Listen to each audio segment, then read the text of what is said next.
Hi, I'm Beth from my Tutoring Bee, and this video is in response to a short that I just posted recently, and I took a screenshot from it here with my ridiculous face on it, and it was going over how to set up systems of equations from a word problem. And I actually got a comment from someone, and they asked, could you show step-by-step on-screen or whiteboard to get from original to second equation, please? So what I'm going to do for you today is go ahead and take you through the process of how we took this word problem and created these two equations. And then I'm actually going to solve it for you as well. I'm going to show you both substitution and elimination method of how you would solve a system of equations. So stick around for all of that. I'm actually going to move my face right over here because I can't with myself in that screenshot. So here we go. Let's take a look at what we've got going on in this word problem. David bought 3 DVDs and 4 books for $40 at a yard sale. Anna bought 1 DVD and 6 books for $18. How much did each DVD and book cost? Okay, so let's talk about some of the things that we know and some of the things that we don't know. We know how many DVDs each person bought. We know how many books each person bought. We know how much total money each person spent. And we know that there were 2 people that purchased things at this yard sale, DVDs and books, right? What do we not know? The unknowns for this problem are the cost of each DVD and the cost of each book. So those are going to be our variables. A lot of times students aren't sure which thing to assign the X and Y variables to. Is it, in this case, would it be the people because there are 2 different people, or would it be the DVDs and the books because those are 2 different items that the people bought? So you always want to identify the unknown because that's what variables stand for, right? They are what we use for the unknown numbers. So let's go ahead and identify what our variables are. So X, we're going to assign the cost of the DVDs, and Y, we're going to assign the cost of books. Now, you could do X for books and Y for DVDs. That's fine. It will still come out to be the same, but just because of the order that they are in the problem, this is the typical way that you might see it be done. So that's the way we're going to do it today. The other thing that I like to do is set up a little table. And so this table is going to basically represent the information that I need to start to put together my 2 different equations, right? Because with a system of equations, we have 2 different equations and 2 different variables in each of those equations. So over here, I'm going to put David's information, and over here, I'm going to put Anna's information. So let's just write down the things that we know about this. So he bought 3 DVDs, and he bought 4 books,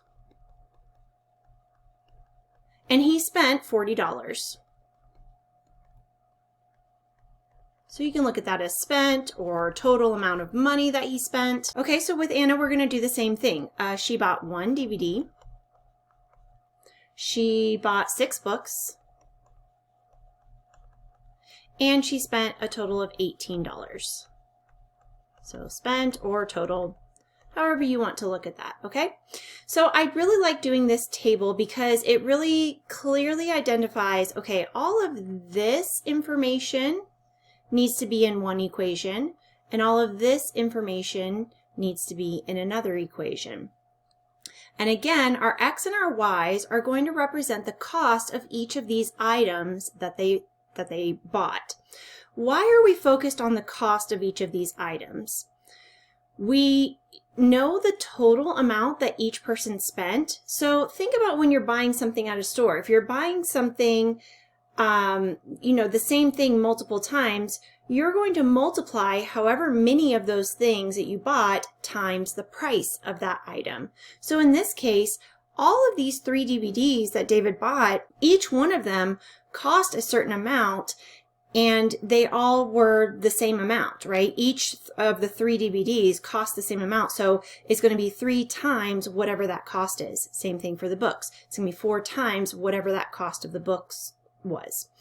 So let's start making our equations. So I'll start with the green here. We did this equation first, and this was David's equation. So I'm going to put just a little green star here to show that this is David's information here.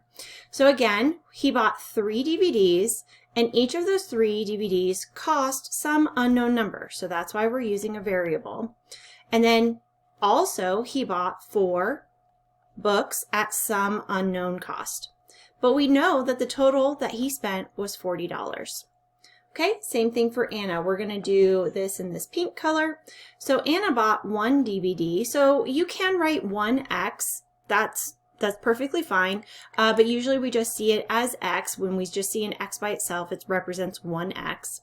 Plus, she bought 6 books, so 6 times however much the books cost, and she spent a total of $18, okay? So this is typically the most challenging part for students. By this time that students are doing this particular skill, they've already learned how to solve systems of equations, but now they're putting it in practice in real-world situations with word problems. So hopefully getting to this point, all of this makes sense so far, but let's continue on with actually solving this, and let me show you how we're going to do that. Let me shrink this down. And I should have put a little pink star here for Anna just to show that that's her equation there. Okay, so the first thing that I want to do is we're going to use substitution as our first way of solving this. Substitution and elimination, both are really good methods. There's also graphing. We could potentially try to graph this. Graphing gets a little bit sticky because if you don't have an exact number where the points meet, then it's kind of hard to see on the graph. But anyways, we're going to start with substitution on this. So our goal here is to solve for either x or y in either of these equations. So now I'm looking at these equations and I'm thinking, which of these x's or y's is going to be the easiest for me to solve for? Whenever I see a variable with no coefficient, that's my guy. That's where I'm going. So I'm going to solve this second equation for x. And so all that means is we're subtracting 6y from both sides of the equation. That's going to cancel out here, leaving us with x equals 18 minus 6y. Now what that does for us is it tells us, okay, hey, x equals this quantity. So then that means that x equals that same quantity in this other equation. Since we solved this pink equation for x, then we're going to want to substitute this into the green equation for x. And let me show you what that does. So I'm just going to rewrite this equation, and instead of x, I'm going to put in this quantity, because we just established that x equals 18 minus 6y, whatever that might be. We'll get there eventually. Okay, so I've got 3, and then that's substituted in for my x, plus 4y equals 40. So now look at what this does. This gives us an equation with just y as our variable. That's always your primary goal when you're doing systems of equations, is solving for one variable. You can't solve an equation with 2 different variables. You have to get it down to 1. So now we're just going to solve just like we normally would. We're going to distribute this 3. So 3 times 18 is 56, I believe. Sorry, 54. 54 minus, and 3 times negative 6y is negative 18y. Plus 4y, I'm just rewriting the rest of this. Now we're going to combine our like terms. Negative 18y plus 4y gives us negative 14y. And then we're going to just drop down everything else that we haven't solved yet. And then we're going to subtract 54, negative 14y equals, this would give us negative 14. And then we're going to divide by negative 14. Divide by negative 14, y equals 1. Okay, so if all of that part, I went through it quickly. If all of that part you still want some more help with, I do have some other videos on how to solve for equations, so check those out. But we got y equals 1. Okay, so that's one part of our mystery here, right? So now we know that y, the cost of the books, Y is $1. Each book costs $1. Now we're going to take that information. We can choose any of these any of these equations, and plug in Y. We could even use this one, the one that we rearranged the pink equation into this. We could even substitute Y into that one and solve for X. So that's our second goal, is to solve for X. Now we've got one of the variables. Now we're going to want to find the other variable.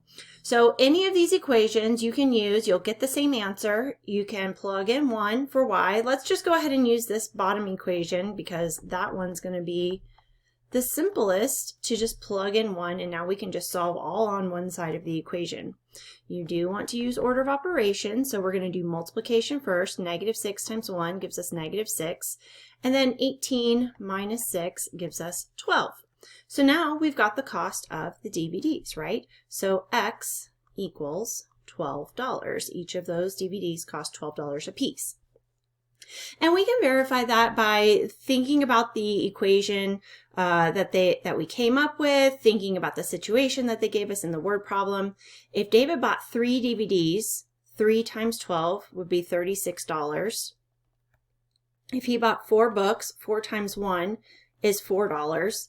If we add both of those up, then that gives us a total of $40, which is what they told us he spent. With Anna, she bought 1 DVD, so that is $12. Her 6 books, 6 times the $1 a piece gives us $6, and her total is $18. So she spent $18. So that all checks out. Okay, so that was the substitution method.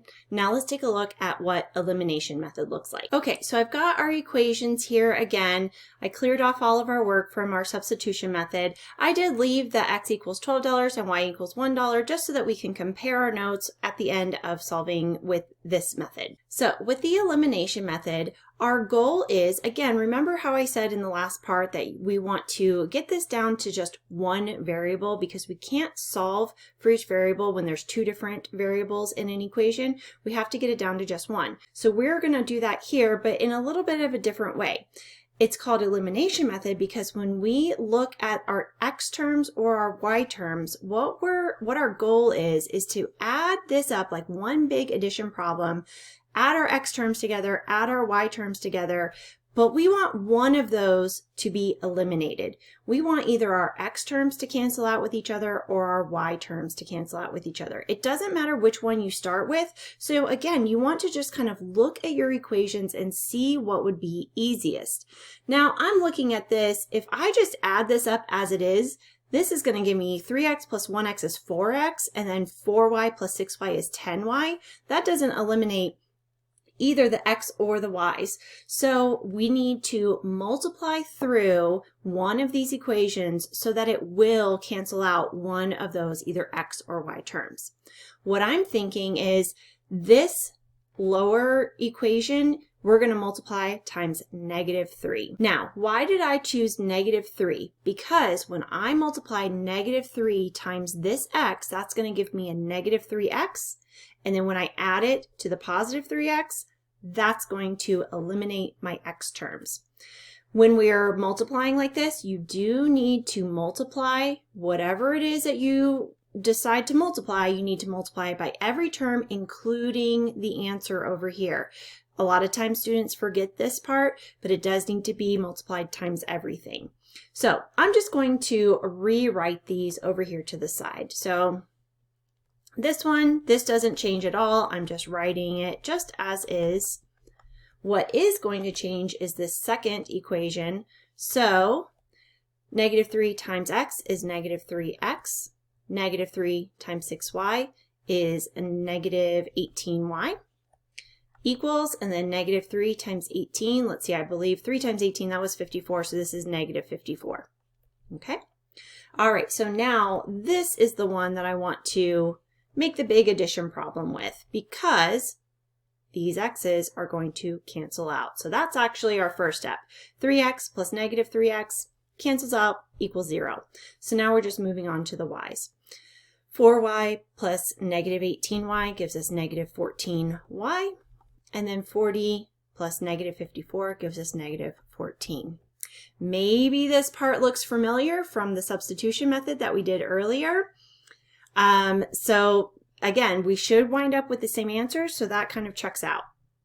We're going to divide by negative 14, divide by negative 14. That's going to cancel out the negative 14, so y equals 1. Okay, and that does fit with what we discovered earlier, that y equals 1. Now from this part, a lot of times students think, oh, I'm using elimination method, so that means I need to figure out now a way to eliminate the y's. You don't need to do that. The elimination part is only to get that first variable, whether it's x or y. But now, basically, the rest of this is going to look a lot like what we just did with substitution. We're going to take that y equals 1, pick one of these equations and substitute it in and solve for x. Or I'm just going to use this top equation just so we can use it and I can show you what that looks like. So we've got 3x plus 4, and instead of plugging in y, we're going to substitute in 1 equals 40. Now again, we have an equation with just one variable, so now we can actually solve this. So let's just simplify this. 4 times 1 is 4. We're going to subtract 4, subtract 4. That cancels out. 3x equals, let's see, this would give us 36. We're going to divide by 3, divide by 3. X equals 12, which checks out with what we discovered before. So again, our solution is 12, 1. This is our x term, this is our y term. So this is how you would write a solution. For a system of equations, you want to write it as an ordered pair. I think I actually forgot to do that on the last problem. Here's our substitution problem. And again, we got x equals 12, y equals 1. So we want to just write that as 12, 1. That's our solution to this problem. I hope that this video helped you to understand how to write systems of equations from word problems. And please let me know what you thought in the comments. Thanks so much.